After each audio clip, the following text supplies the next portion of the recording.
দক্ষিণ আফ্রিকার বিপক্ষে টি-20 সিরিজের 15 সদস্যের স্কোয়াডে ফিরলেন হার্দিক পান্ডিয়া। 2 মাস চোটের কারণে দলের বাইরে ছিলেন তিনি।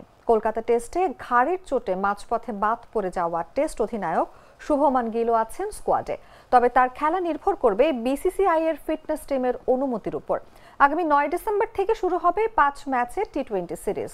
যথারীতি ভারতকে নেতৃত্ব দেবেন টি-20 দলের অধিনায়ক সূর্যকুমার যাদব। দলে জায়গা হয়নি রিঙ্কি সিং ও নীতিশ কুমার রেড্ডির। সম্প্রতি দুজনেই অস্ট্রেলিয়ায় টি-20 সিরিজে ছিলেন। সেই সিরিজের স্কোয়াড থেকে বাদ পড়েছেন কেবল এই দুজনই। সৈয়দ মুশতাক আলী ট্রফিতে গেল মঙ্গলবার পান্ডিয়া বারোদার হয়ে বল হাতে 52 রান খরচায় 1 উইকেট শিকারের পাশাপাশি ব্যাট হাতে খেলেন 42 রানে 77 রানের বিধ্বংসী ইনিংস, যা তাকে আবার স্কোয়াডে ফিরিয়েছে।